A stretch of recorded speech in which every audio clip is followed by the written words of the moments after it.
আসসালামু আলাইকুম। আজকে আপনাদেরকে দেখাবো দিনাজপুর জেলায় খানসামা উপজেলায় অবস্থিত বিশাল এক ঐতিহ্যবাহী সেতু, যার নামকরণ করা হয়েছে জিয়া সেতু। তাহলে চলুন আর দেরি না করে যাওয়া যাক খানসামা উপজেলায় অবস্থিত সেই জিয়া সেতুটি দেখার জন্য। চলতে থাকলাম দিনাজপুর জেলার বীরগঞ্জ উপজেলা দিয়ে সরাসরি তাজমহল হলের পাশ দিয়ে মাত্র 10 কিলোমিটার উত্তর পাশে অবস্থিত এই জিয়া সেতুটি। সাথে আসা আমার ব্ল্যাক বিউটি এবং ছোট ছোট আমার বিগ ফ্যানেরা। এখানে এসেই সঙ্গে সঙ্গেই চোখে পড়ে গেল আত্রাই রিভার ভিউ পয়েন্ট। দেখতেটাই অনেক সুন্দর, তাই ভাবলাম যে একটু আপনাদের ভিডিওর মাধ্যমে আত্রাই রিভার ভিউ পয়েন্ট একটু দেখিয়ে তারপরে চলে যাই সেই আমাদের কাঙ্ক্ষিত স্থান জিয়া সেতুতে।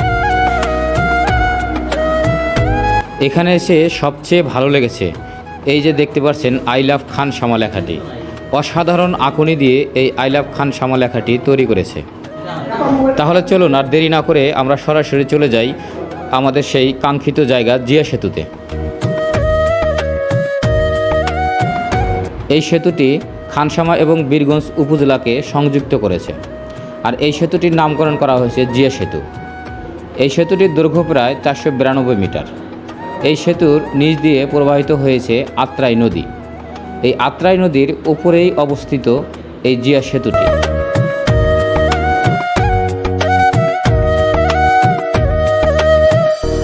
পরন্ত বিকেলবেলায় এই সেতুটির সৌন্দর্য উপভোগ করার জন্য দূর দূরান্ত থেকে শত শত ভ্রমণপ্রেমী এই জায়গায় এসে ভিড় জমায়।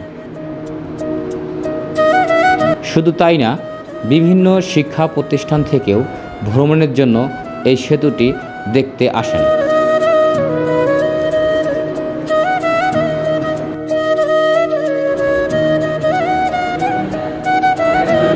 যার ফলে এটি একটি বিনোদনমূলক সেতু হিসেবেও ব্যাপক সাড়া পাচ্ছে।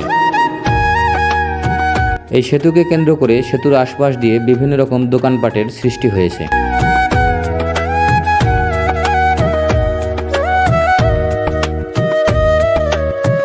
আর হ্যাঁ, এখানে রয়েছে আরেকটি বিশেষ চমক। এখানে আছে বিভিন্ন রকম নৌকা। আপনারা যদি এই সেতুতে এসে নৌকা ভ্রমণ করতে চান, তাহলে এই নৌকাওয়ালাগুলোর সাথে যোগাযোগ করলেই কিছু টাকা ভাড়া দিলে তারা আপনাদেরকে এই নদীতে ভ্রমণ করাবে। অবশেষে এই খানসামা জিয়া সেতু দেখতে এসে আমাকে অনেক ভালো লেগেছে। যারা এখনও এই জিয়া সেতুটি দেখতে আসেননি, তারা সরাসরি দিনাজপুর ডিস্ট্রিক্টের বীরগঞ্জ উপজেলা থেকে মাত্র 10 কিলোমিটার উত্তরে গেলেই দেখতে পারবেন এই জিয়া সেতুটি। তাহলে ভালো থাকবেন, দেখা হবে অন্য কোনো একদিন, অন্য কোনো এক জায়গায়, অন্য কোনো ভিডিও নিয়ে। আসসালামু আলাইকুম, আল্লাহ হাফেজ।